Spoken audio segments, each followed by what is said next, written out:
after it passed, a lawsuit was filed in federal court to strike it down, which was ultimately successful. The aim of the bill, of the law, this is a local law that would change one of the most difficult hurdles in environmental law. That being, you have to establish legal standing to show that you have a right to ask a court to stop a polluting practice, with states having considerable say in regulation of CAFOs, of animal factories. They made it more and more difficult for, I would have to prove that the chicken that is the product of animal cruelty and producing, adding to the algae problem and the poisoning of Lake Erie came from this or that specific farm, this or that specific place. And it is, of course, a preliminary point in most lawsuits, environmental lawsuits, is that the plaintiffs have to show that they were particularly harmed by particular people doing specific things or not doing specific things. So what the Lake Erie Bill of Rights did was it simply said every resident of Toledo has the right to sue upriver polluters. Welcome to The Whole Cow. This is a space where we talk all things food, farming, legislation, and land. I'm your host, Emily Kitchler, and today's guest is an environmental lawyer who has litigated on the Lake Erie Bill of Rights with the Community Environmental Legal Defense Fund. And he was so gracious to sit with me for more than 2 hours. So this is going to be one of a 2-part series.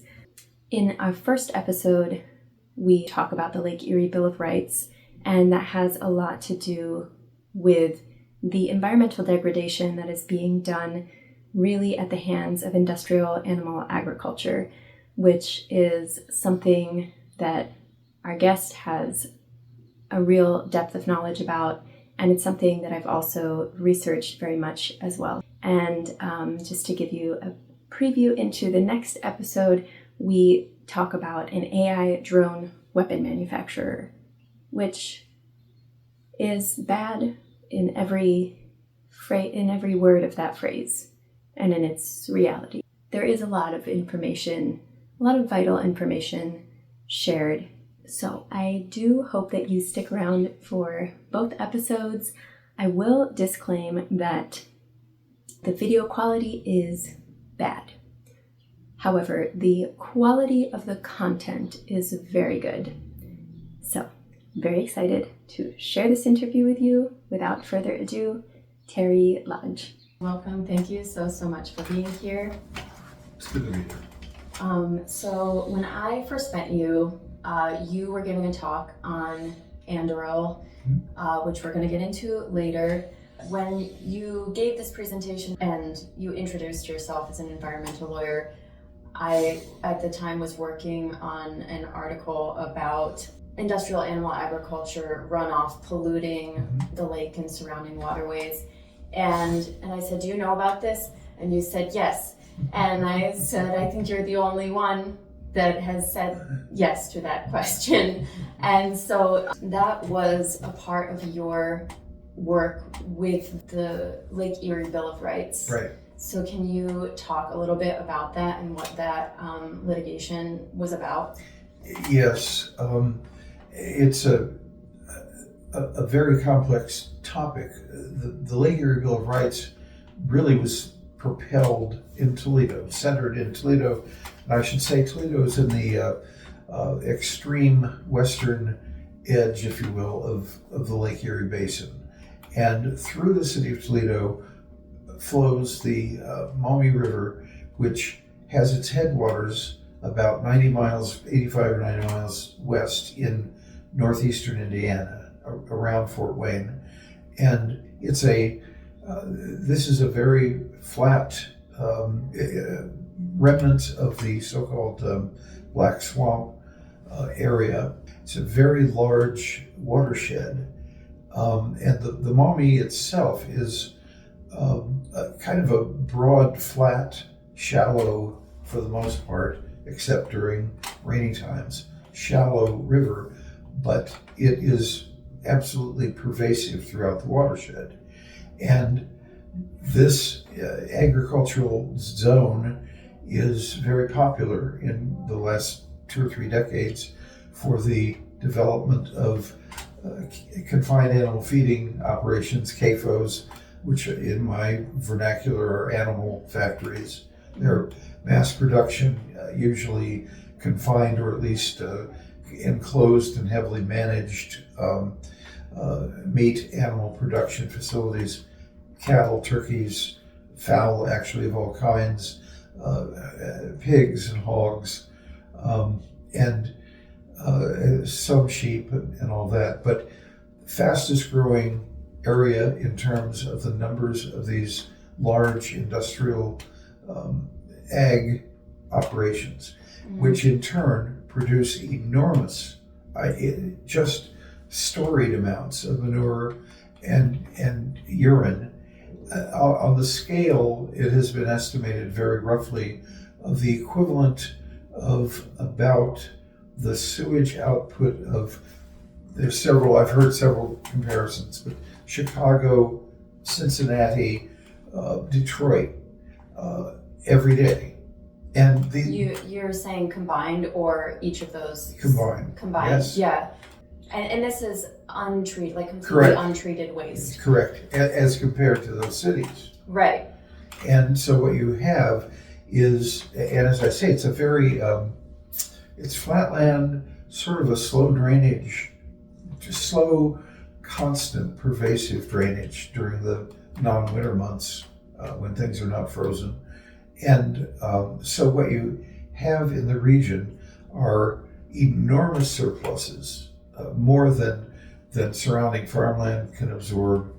And you have, there will be holding ponds and all that, but ultimately the flow into Lake Erie has caused a now perennial and recurring, and in fact, in many respects, worsening set of algae blooms. Mm-hmm. They used to, in sort of the early 21st century, they would, the freezing and thaw cycle, and incidentally, of course, climate chaos is starting to play a role because the Lake Erie is not reliably freezing over. So some of the processes that would stifle the algae development or kill it entirely at the end of the season are vanishing. But so what you have is enormous problems with a highly toxic, different species of algae, mm-hmm. that some of which produce a mycotoxin that can literally kill because it destroys the functioning of the central nervous system. It is poisonous. I mean, there are many stories of people who have been sick and had gone swimming in the midst of algae blooms in Lake Erie or in the watershed, and they are hospitalized, and some people have died, but those who don't have tremendous kidney damage. I mean, they have prolonged hospitalization just to restabilize. And of course, people lose pets. Dogs go swimming as the waves come sloshing ashore, and people have lost cats and mainly dogs, but within 24 hours, kidney damage, irretrievable. So this is a really serious public health problem. And it's not just in Ohio. It is, right. We're talking about one watershed, but if you draw the links all together, all right. the way down the Mississippi River into the mouth, absolutely. The dead zone caused by the red tide there is... Yes. And indeed, now, again, because of changing climatic circumstances, even in Lake Superior, which is by far the deepest and coldest average Great Lake, there are now vestigial developments of algae. It is air transmissible, and so actually nationally, if you were to do a survey of lakes and rivers, most of them are developing algae colonies. So this is it's a big problem. In 2014, it became a nearly disastrous problem in the city of Toledo, where there was a water emergency because of the way that the algae blooms were drifting with the currents in the lake, and it caused about a 3 or 4 day shutdown of the public water supply, which served roughly 450,000 people. And I mean, bottled water was being trucked in from very distant points, and there were warnings not to shower or wash your hands or do anything with the water. I mean, it was quite something.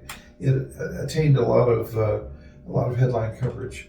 So that's sort of the deep background on Lake Erie Bill of Rights. And I want to give context that the Great Lakes are the largest surface freshwater bodies in the U.S. They're one of the largest sources of surface freshwater in the world. And to pollute them in this way, like I've seen 90% of the algae blooms are attributable to industrial animal agriculture waste runoff. And to pollute them in this way and to not have any oversight, any sort of like enforcement of anything with CAFOs is just, it's completely disastrous. Correct. And that sort of then introduces the political component to all of this, which is that we're talking about I would say industrial meat is very profitable if you externalize maximally the actual environmental costs. The burdens are borne by nature and by, of course, human beings who depend on reliable water supplies. And the politics of it are played out mainly at the state government kind of level, where state environmental agencies, which have a surprising amount of autonomy when it comes to enforcing environmental laws, actually set themselves up as permit granting rubber stamp operations. And but I mean, there's a lot of things that the environmental regulatory model is a failure because of the fact that the industries that benefit from the loose permitting practices, by and large, certainly in this part of the country, own the regulatory apparatus politically. So you have the Farm Bureau, which is a large membership organization that was originally built sort of around selling insurance to farmers, has become an extremely dominant political force in the state legislatures in Michigan and Ohio and Indiana and elsewhere. And other farm organizations, as well as pesticide and fertilizer manufacturers, gene modification kinds of industries, the really high-tech developments. So what you have is this huge agglomeration of industries that are quite happy with a circumstance of very weak regulation and, like I say, externalizing the costs of industrial meat. Yeah, I've seen the Union of Concerned Scientists say that agriculture receives the most lobbying dollars of any. Oh, I bet. Yeah. Not surprising. And also, of course, industrial meat is itself a major contributor to climate chaos. With all the energy inputs, a great deal of dependence on petroleum, but also just the fact that agricultural resources are being devoted to the energy-intensive production of meat as opposed to other food sources. And a great deal of the problem, I think, is that we have this cultural affinity for cheap food and kind of cheap at, pardon the pun, any price. And so that in itself is sort of a political culture driver. That, when we talk about the affordability crisis, the most common thing you hear about is trips to the grocery store and how things are going up. So we've never, I should say for many decades, Americans have not had to face up to the true cost of food, as well as other things. But certainly we don't understand nor have a very resilient food development sector at all. Well, and that really goes to the Farm Bill, which has just been really, it was designed to create food assistance, to, support what should be considered commodity foods, but they were not considered based on their nutritional value or really need. They were considered based on, who was the highest bidder, the highest lobbyist at the time. And those commodities have remained the same, have remained pretty much the same since its creation during the Great Depression. And with that, we have just seen an immense growth rate of meat consumption. Our meat consumption has doubled per capita in the last century, about the time that we've had this legislation in place. And there's no doubt that there is a correlation with all of the subsidies put in, with all of the advertising. The American diet is very specific. It has been marketed to us. We have beef, it's what's for dinner, pork, the other white meat, got milk.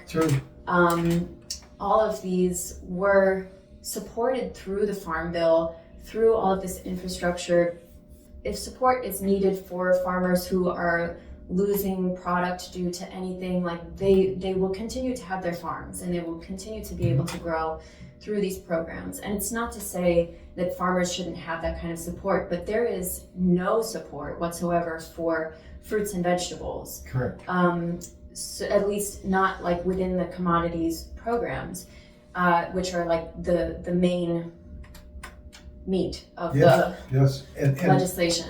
And one thing that kind of needs to be, I think I want to mention that and emphasize, is that this has also been a promotion of a corporate model approach to food production. Right. A tiny and increasingly small percentage of the population actually handles food production because of enormous technological gains, but also the structure of the subsidies has always been to finance or lend a lot of support to the big players on the scene to make them bigger, to keep them stabilized, as opposed to the smaller family farms that oftentimes are more creative, certainly more flexible, able to address situations, but have declining levels of help.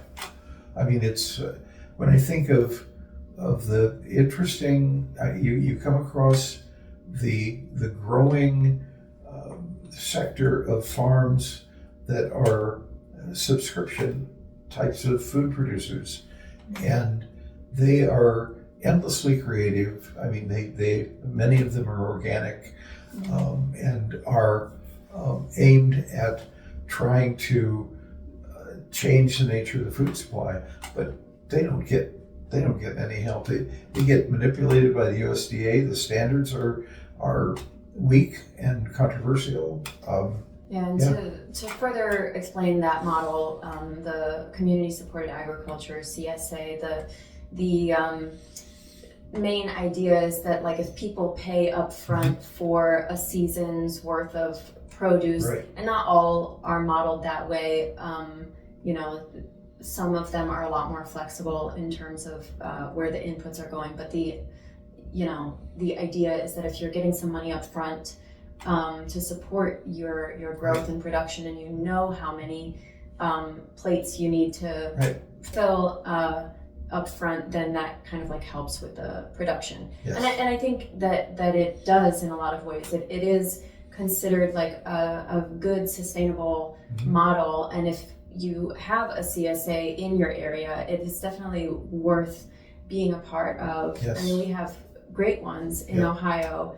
They are really structured in like very accessible ways where you can pay upfront for a whole season, but you can also like pay each week. Yep.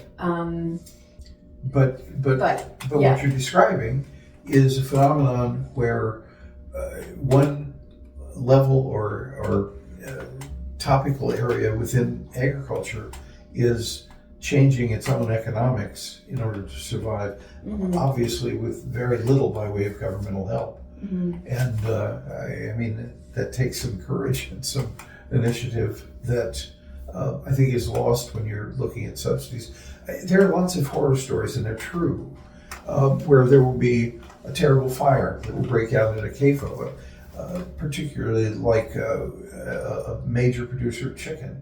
And they will have these massive cages with hundreds of thousands of chickens that are alive, and they were pulled out of the barn before the fire completely took hold, but because they're smoked, basically, or dirty, or panicked, or some of them are dead in the cages and others are still alive, they landfill them. They just bury hundreds of thousands. So there's also a lot of animal cruelty that goes along with these practices that we haven't really talked about. Yeah, and inevitably. But I mean, it's this whole incredible objectification of the science of feeding, and the very precise calorization of food production has a real monstrous feel to it. Yeah, and Farm Action has some actions to go with this legislation that Big Ag is trying to push, about having it mandatory that pigs be in gestation crates. Right. These animals have the intelligence of 4-year-olds, and to live their entire lives, however long we let them live, in these crates where they can't even really fully turn around. Correct. Is abhorrent. It almost doesn't matter whether the crates are there or not, whether the cages are there or not, because like you just take those away, but they're still in the same amount of total space crammed in together. It doesn't change the square footage of these facilities I mean, one CAFO producing the amount of sewage of the city of Philadelphia is and all of that being untreated, all of the antibiotics that are going in and coming out. Sure. There's so much that is just like so wrong, and there have just been decades of like warnings being put out about this, and just the push onward with CAFO systems, and like you can't even call them farms. No. And the further and further consolidation, like the statistic that I've seen is that 99% of all meat, dairy, and eggs are coming from CAFOs now. So to even find a local, like truly free-range, grass-fed animal, like truly is 1%. Yeah. Yes. And also, you're talking about a very high degree of vulnerability of the food supply, because the fewer producers you have, and the worse the concentrations, and incidentally, the antibiotics go to improve the growth factors of the animals. It isn't to wipe out bacteria. And I mean, the vulnerability of the food supply is becoming real manifest. And I mean, there are all kinds of recalls of contaminated products and that sort of thing that are just, I mean, it's a routine. It's absolutely not exciting anymore. It's not alarming, and it should be because of what it says. Yeah. So anyway, that's kind of the background in Northwest Ohio. This very large, I might say, the Maumee River watershed is by far the largest water contributor, other than the upriver Great Lakes, to Lake Erie.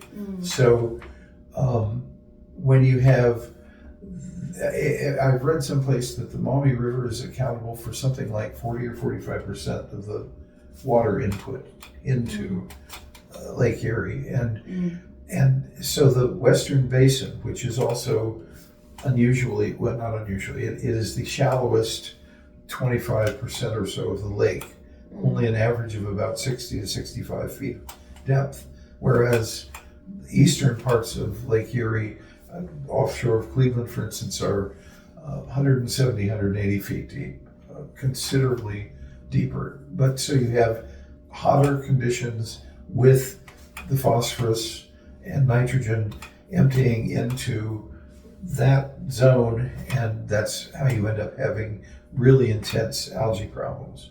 It's amazing. If one takes a ferry out to the Lake Erie Islands, and on a wonderful summer day, the water burns your eyes or your skin when it splashes, when the waves crash against the ferry and all that. I mean, it's real. It's quite real. Anyway, so the Lake Erie Bill of Rights was passed by initiative. We in Toledo circulated dozens of petitions to get, with some thousands of signatures. I believe we ultimately ended up with about 8,000 or 9,000, of which something like 2/3 were deemed to be valid, and they were actual active voters and all that, which put the measure on the ballot, and it passed by about a 61 to 39% margin in a special election. We went through a hell of a court battle just to get on the ballot, but then it did pass in a special election, and about 10 or 12 hours after it passed, a lawsuit was filed in federal court to strike it down, which was ultimately successful. The aim of the bill, of the law, this is a local law that would change one of the most difficult hurdles in environmental law. That being, you have to establish legal standing to show that you have a right to ask a court to stop a polluting practice, with states having considerable say in regulation of CAFOs, of animal factories. They made it more and more difficult for, I would have to prove that the chicken that is the product of animal cruelty and producing, adding to the algae problem and the poisoning of Lake Erie came from this or that specific farm, this or that specific place. And it is, of course, a preliminary point in most lawsuits, environmental lawsuits, is that the plaintiffs have to show that they were particularly harmed by particular people doing specific things or not doing specific things. So what the Lake Erie Bill of Rights did was it simply said every resident of Toledo has the right to sue upriver polluters. And now Toledo sits sort of at almost the very end of the Maumee River, where it empties into Lake Erie. So essentially, all of the contaminated, the feces, urine laced water is flowing literally down the middle, if you will, the heart of the city of Toledo. So there's a stretch of 7 or 8 miles that are jurisdictionally within Toledo, and it gave residents the right to sue upriver polluters, not necessarily restricted to farms, for adding to or causing the algae bloom problem and the water poisoning problems that the city was beset with. And that was just way too much for the important lobbies to stand, because once we talked about externalizing the costs. When the lake gets contaminated and the surrounding soil and creeks and all of that become polluted, you're basically putting off onto other people and nature itself the burden of cleaning up. There, of course, are sort of natural regenerative processes that nature and water bodies and all that undergo, but this is an overwhelming, and this is a human-made disaster, and one that is too profitable to stop under the present circumstances. So the old-fashioned idea of at least being able to sue and stop some of it, set an example, make the economic costs, bring them home to the polluters, it's not exactly a new modern revolutionary idea, but it's one that the system as it is presently structured would not tolerate.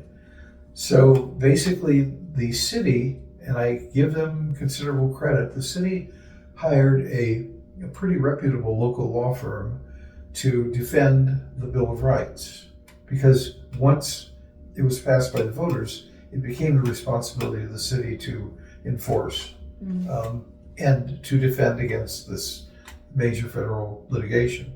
And they did a pretty good job.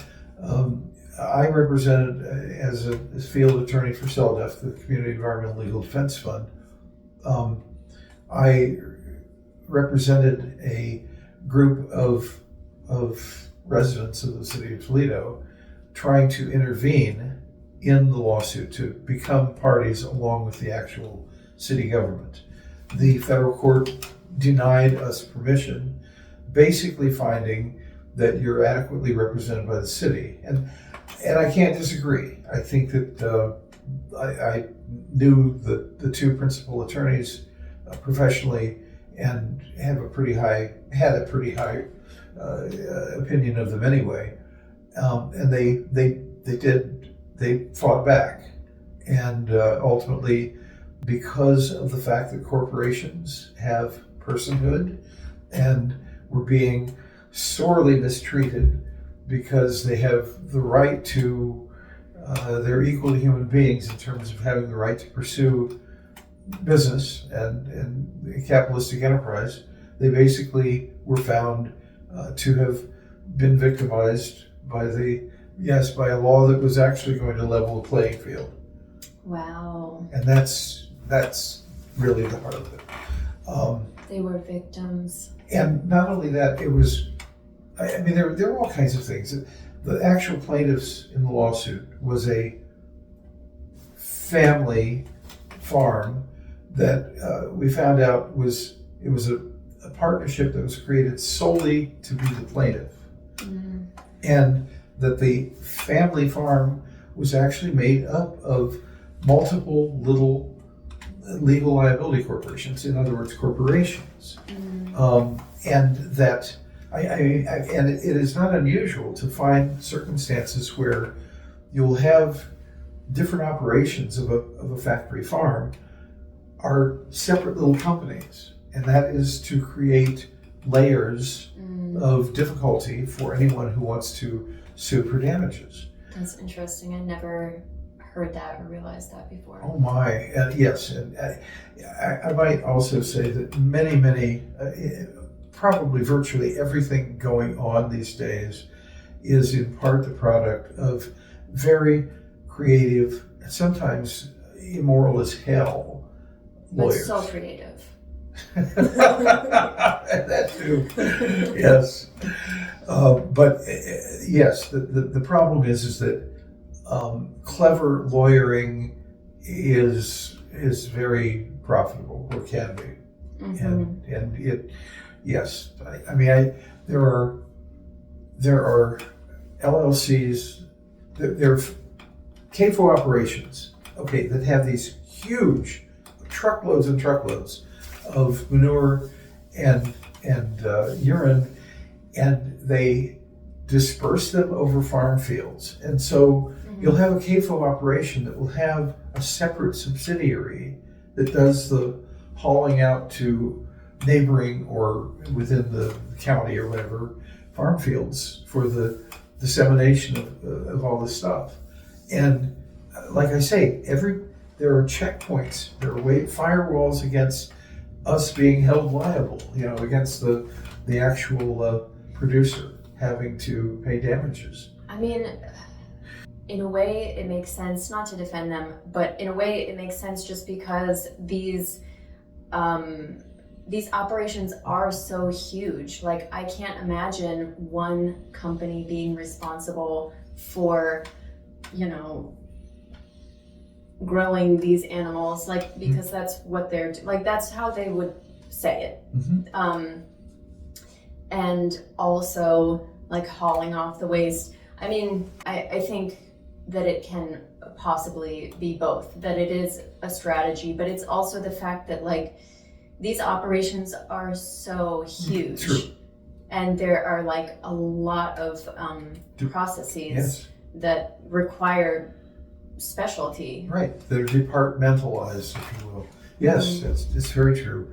Some of the things that I've read and learnned about are that, Tyson, Big Chicken we're talking about, or Walmart, they'll contract with farmers and help them create the little shells, the corporate shells. But basically what they do is, we will bring out, 1.2 million chickens, and we will deliver, like clockwork, the precise amounts of food. You have to, and you have to set up a belt feeding kind of operation, and all kinds of mechanization. But basically, you have to follow this very rigid formula, and I mean, it is a factory. There's no mistaking it. But things are set up on this clockwork, just-in-time deliveries kinds of approaches, and all you are in effect doing is polluting the countryside in hundreds of places. And apparently, like I say, it does produce some profit, but the profit comes at the cost of kind of the rest of us and of nature. So a couple of spin-offs or post-developments from the Lake Erie Bill of Rights, we figured it was going to go down hard on the clamping down of corporate rights. At the same time, the state legislature, the Ohio General Assembly, the same year, which is 2019,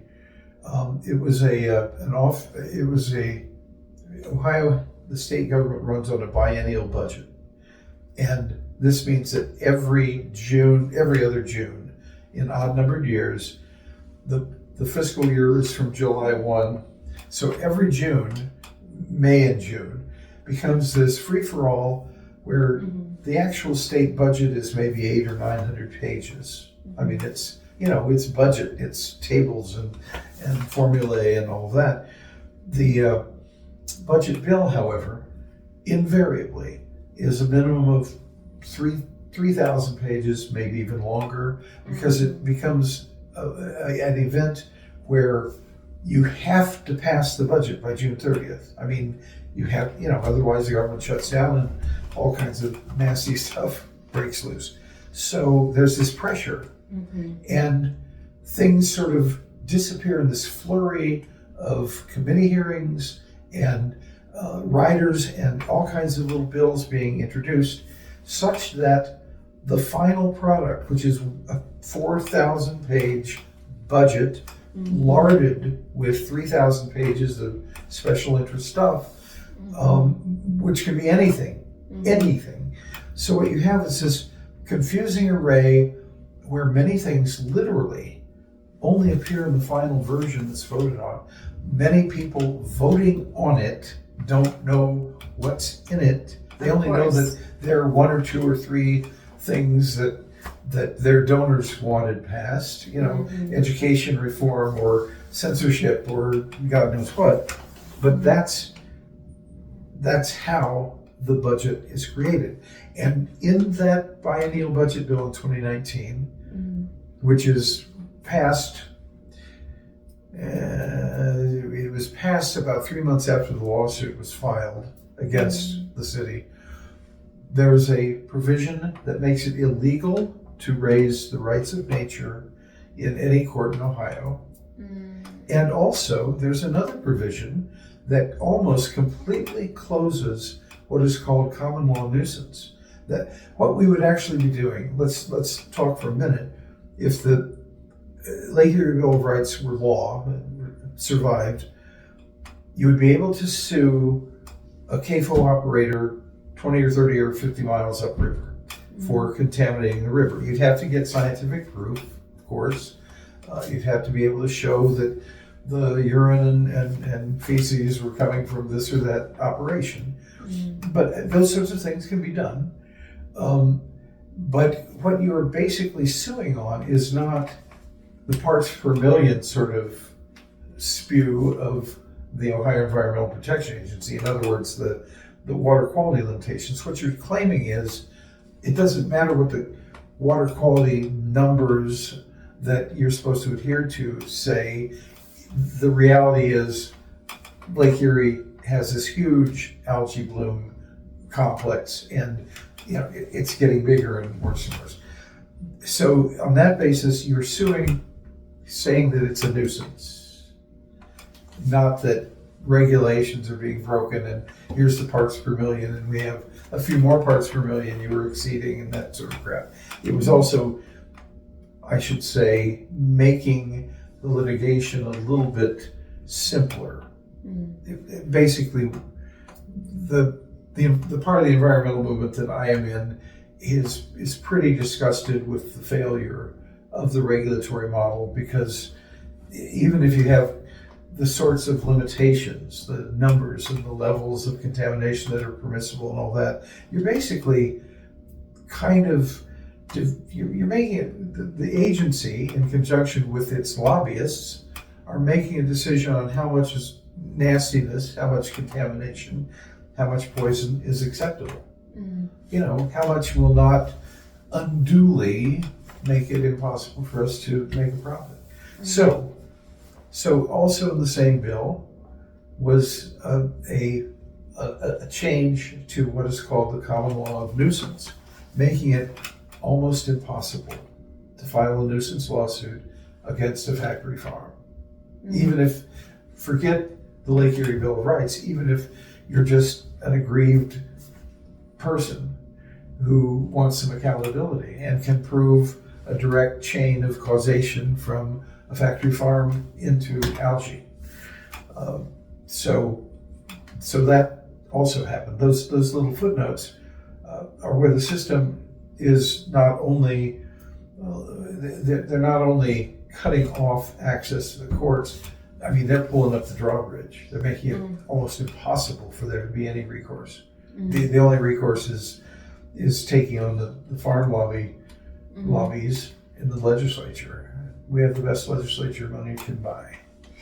So, in a different route of legislation, I would say that just in terms of what is out there, what I've seen to kind of quash the entire CAFO industry. I mean, there have been a number of bills that people have tried to pass and they didn't go through. I mean, there was one that would have the requirements within a facility to provide a certain amount of animal welfare would just deem every CAFO illegal, and that didn't pass.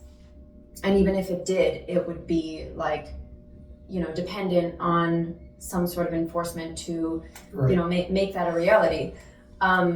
Cory Booker has some legislation that there's still a chance that it could pass, if there's enough rally behind it. And this legislation would kind of take the approach of doing a longer term kind kind of like step by step, stepping back. What do you think about this? What do you think of the validity of it or the effectiveness of it? Corey's a vegan, isn't he? Mm-hmm. Yeah. Which I will say, if you have removed yourself from all of these systems, I would say that you've probably spent a long time looking at them and really understanding. True. And from an outside perspective, just being able to be like, I don't have any qualms about getting rid of all of this. But in his case, I mean, I think that he really sees that, like, you know, I'm a vegan also, and like being a vegan for so long or vegetarian for so long, it's like I know how difficult it is to get people on the same page to even just be like, hey, how about cutting back on this stuff even, and it's a hard sell for a lot of for everybody, especially because of the ways that we have been indoctrinated and trained to think about food, especially in the US. And so, and I think that like through this legislation, what I'm seeing is really an understanding of the systems and the fact that they're not going to shut down overnight by any means, and people would not accept that either. Well, yeah, what you're talking about is the way it's set up is that there would be a sunset, a termination basically of factory farms 20 years from now. And there are also questions as to whether this is simply kind of grandstanding kind of legislation. Mm-hmm. I mean, it's sort of something that we don't have in our American political culture. We don't look at 20 or 10-year or 5-year horizons very well, and don't plan and don't do a good job of anticipating. Mm-hmm. And it, of course, is with a 20-year horizon, he's probably hoping there would be some possibility of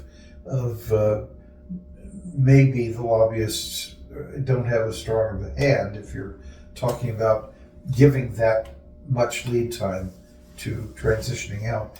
Yeah. I think the problems are huge because we have a certain consumptive lifestyle that is heavily energy dependent, particularly still fossil fuel dependent, and so it's I think other things have to change at the same time.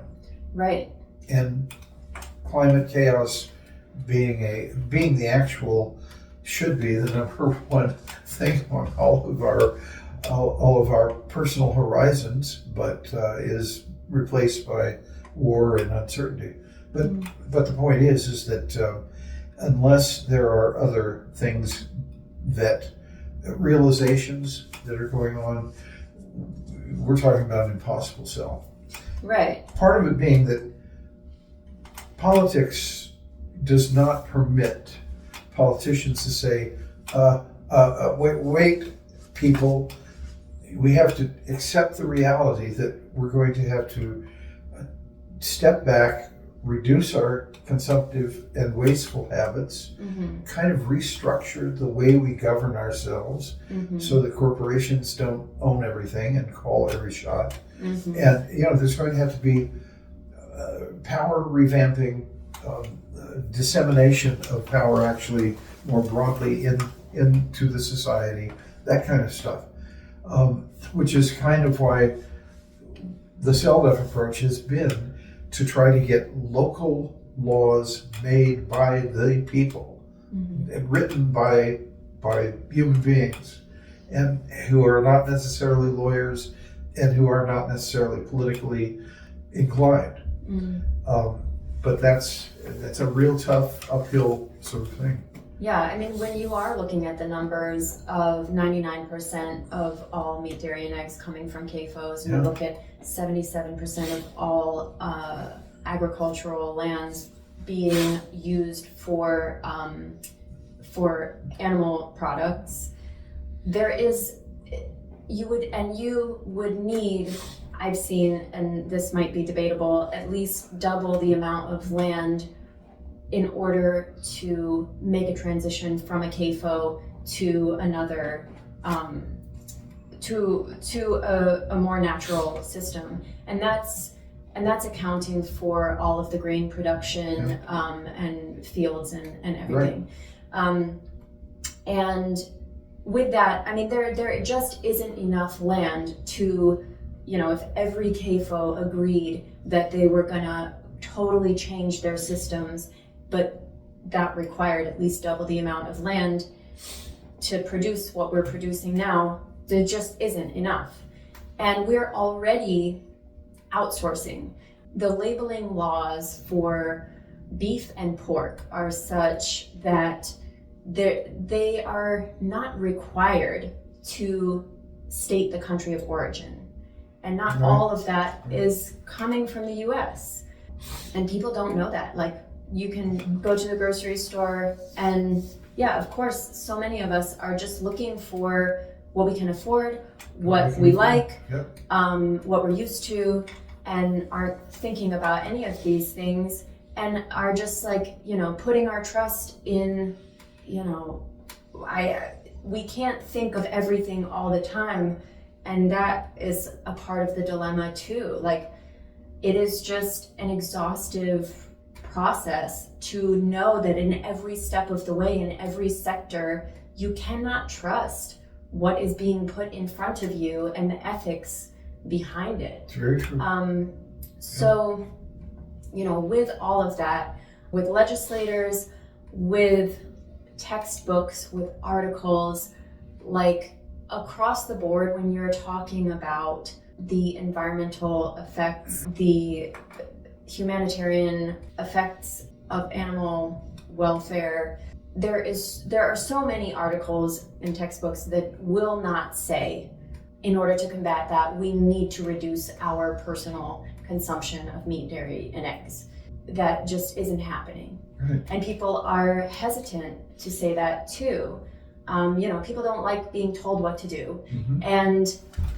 And like, it's not anyone's fault for buying into, whatever is being sold to them.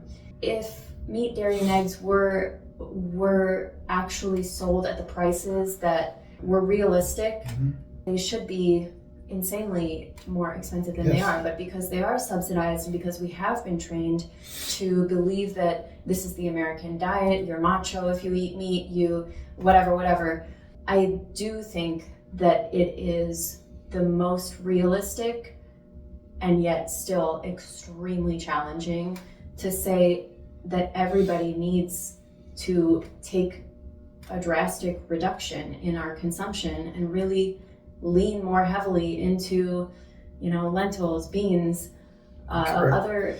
And also, I mean, while I'm aware of the statistics you're citing about the necessarily land to replace what we're doing, I'm not totally convinced that you have to do a one-for-one kind of trade.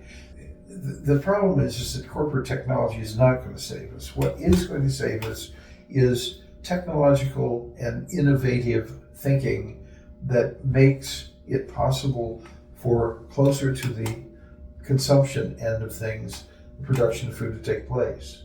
And there are some problems with hydroponics, but the profusion of closer to the consumer of these production centers, the vertical farms, basically, that people are that are producing grains year round. Those kinds of things, to me, have a certain amount of that is solutioning, where you don't have to haul beef 1,500 miles to the market or something like that. And I mean, I have sprouting trays and make gigantous sprout sandwiches. I mean, there are things that we can do food-wise, including some of the old-fashioned canning and preservative techniques and things like that. The problem is the hyper-dependence on the very technologically drenched food chain. Right. And that is also energy intensive as anything that we do in human activity. And I mean, that's it. That to me are the places where we could make change and we could make a transition. I mean, when it comes to industrial animal agriculture, I mean, making that transition, just the reality of what that looks like, we would not have the same output. We would not have the same amount available to us if we were to make that transition to more natural and regenerative practices of rearing animals. And also, there are things like urban gardening. I mean, Detroit, with vast now cleared areas, has hundreds of acres under cultivation. And you're talking about solving, to some extent, the transportation energy side of it, the vegetables being unsubsidized sort of part of it. You're also teaching a new generation of urban people what food comes from. I mean, there are things, trends that could be expanded that could begin to alleviate some of the problem. Yeah, when I was living in New York, I visited a lot of farms that were in the city, rooftop farms, community gardens, and farms that were operating on multiple plots of land. And Harlem Grown comes to mind, that was teaching. They put it into the school curriculum to teach kids how to farm and garden and grow food and how to cook the vegetables. Sure. I mean, that work is amazing. Yeah. And I definitely would love to see a lot more of that. And it is also, I mean, when I was visiting these places, the main question was, how do you make this work? When you're talking about, a $15 an hour minimum wage, you are not talking about farm workers. How do you feed people and subsist in a capitalist society? People can't afford groceries now, and that's on completely unsustainable systems. It is the case that, if more people were aware of CSAs and had more access to them, were able to connect with them, or food co-ops, a lot of the times you are able to pay a comparable or even lesser price for like fresh produce, or local, and it's a lot of the times organic, or they're not using pesticides, they're not using GMO seeds. And once again, what you're describing, though, are solutions that people are going to have to dictate for themselves, are going to have to even construct for themselves, because things seem constantly to be against the tide, against the current, and yet it's the only way that there's a rational pathway to survival. I'm seeing. So no, we haven't even talked about things like the extraordinary depletion of topsoil. Right. I mean, the agricultural resources are being destroyed at an accelerated rate in order to sustain what we're doing. It's simply out of control. There was one textbook that I was reading, and they're like 80% of all water is like used for animal agriculture, and it takes like 8 times the amount of water to produce 1 pound of meat versus grains or vegetables. And I was like, yeah, let's go. And they're going into the solutions, and they're like, one potential solution is to use more GMO crops, because That's right. and it's like, oh, so you just don't care, okay? And that depletion of the soil, it's terrible. And also, I mean, there are other factors here. For instance, fracking, hydraulic fracturing for oil and gas, it permanently impairs growing amounts of water that are incidentally injected into the Earth's crust to cause God knows what unknown damage.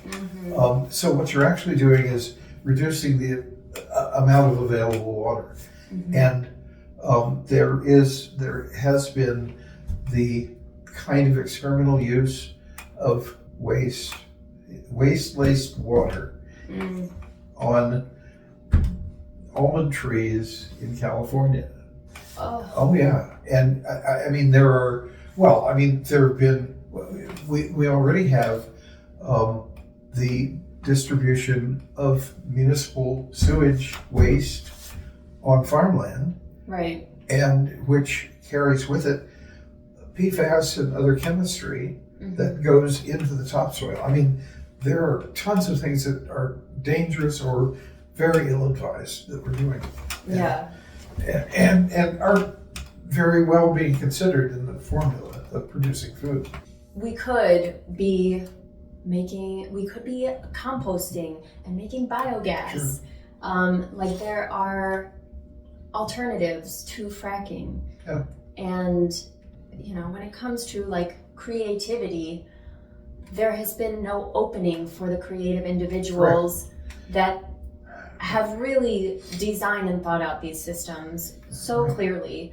It's just like, waiting for the call to action. Correct. And what you're talking about is having a broad spectrum of possible solutions. I mean, attacking the problem not with sort of single bullet GMOs or single bullet factory farm procedures, but instead ways that we are saving farmland, regenerating, doing a whole bunch of things at the same time, and composting, and I mean all of the sort of traditional kinds of the Rodale encyclopedia of ideas, many of which are old and time tested and proven. Yeah.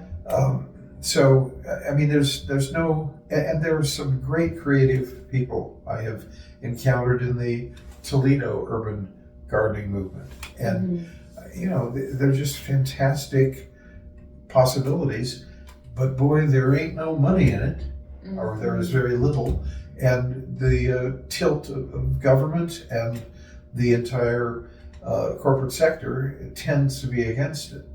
So, Yeah, I mean, when you're talking about subsistence farming, the people who form CSAs, the people who really just desire to feed their communities, they really just do it because that is what they want to be doing. Yeah. Whereas when you're talking about, like, you have billionaires who own cheese companies, who own, dairy conglomerates. And that is absurd. Like nobody should be making that much money off of food. and I say food, and like in the dairy industry, I mean, you're really just talking about the exploitation of female cows that are just impregnated over and over again, and then their lives are cut short, and everybody every animal in that system is just seen as a product, and that's it. As a production unit.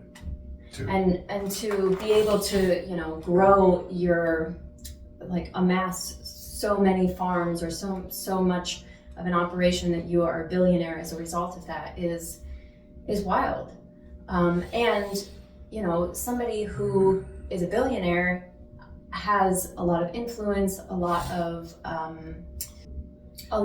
power. Yes. And somebody who becomes a billionaire has it in their mind for whatever reason that they need that, or that they're entitled to that, or that is a just way of operating in life. And so going after those farms is really that is why it's so hard. Certainly. These people are never going to want to give that up. Correct. And there are so many areas where there's this dialogue of personal action versus systemic action. And in this case, I really have, in looking at all of the avenues, I have so little faith in systemic action really making a change here. I really do think that in this particular case, it is collective personal action that makes that difference. And it's not easy. I mean, when I cut out dairy, I cried over my own willpower. You know what I mean? It was very challenging for me, but that was a discernment and a choice that I really wanted to make. And after getting over a certain hump, because you're talking about casomorphines coming from the mom cow to the baby cow saying, right, come back to me. And we do. And it took a year for me to make that transition. And after that, I just got to this point where I was like, I don't want that in my body anymore. And it was shocking to me. Because yes, it is. Yeah, I mean, it used to be such a huge part of my life, and for it to not be anymore, and for me to not care and not think about it is I would never have expected that. But to be, and it's not to say that everybody needs to be all out with everything, although totally kudos if you do at any point, because to make that decision, to make that transition, to fully remove yourself from something is to definitely see it from a new lens, to be able to take off the blinders to things that we have to be willfully dissonant about in our way of interacting.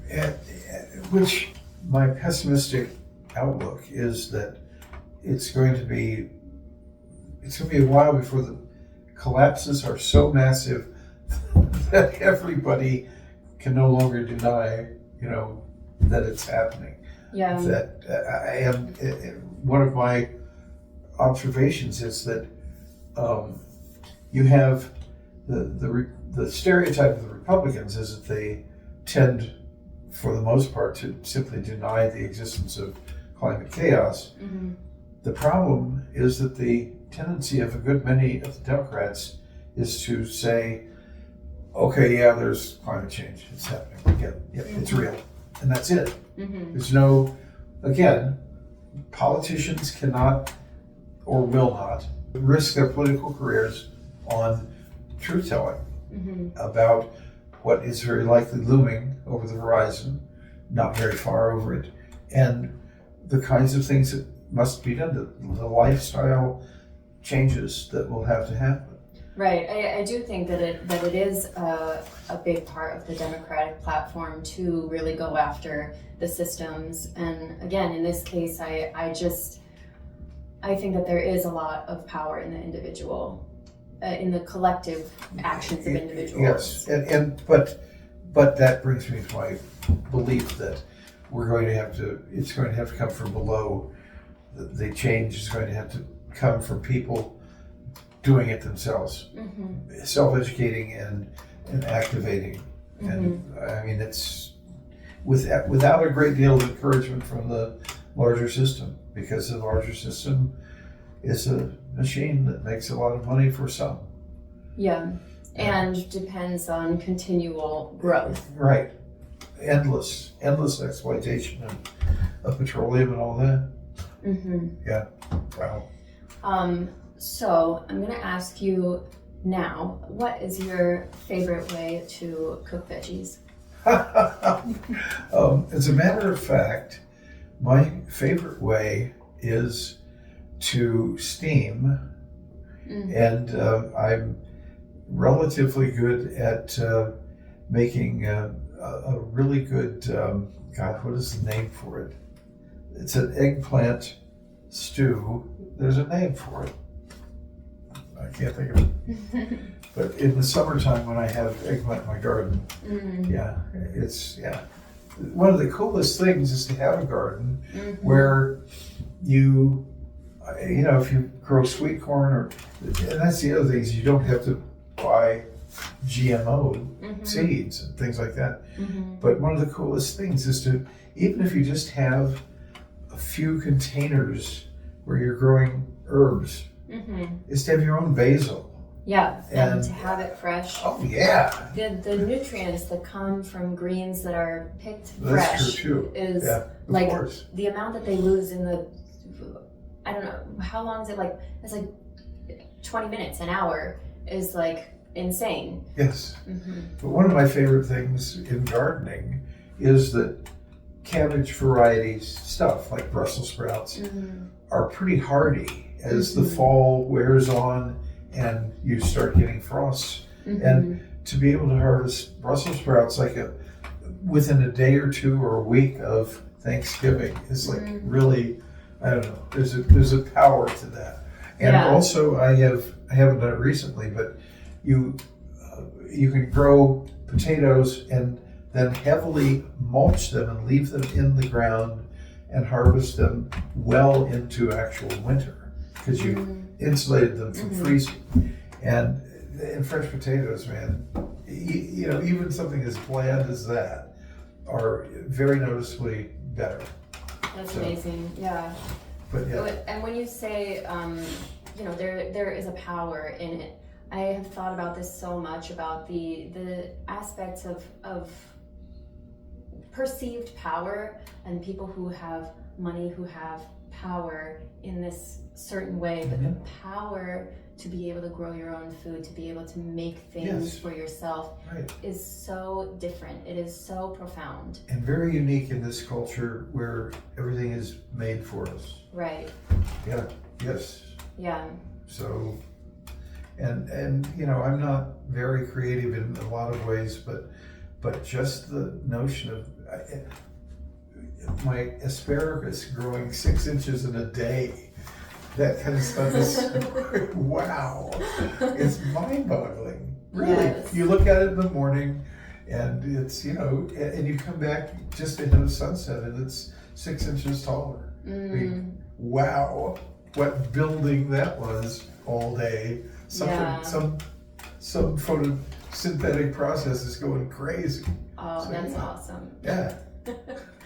But I mean, it's very cool to be able to have that sort of understanding and connection. You know, we're so cosseted in our in our lifestyles.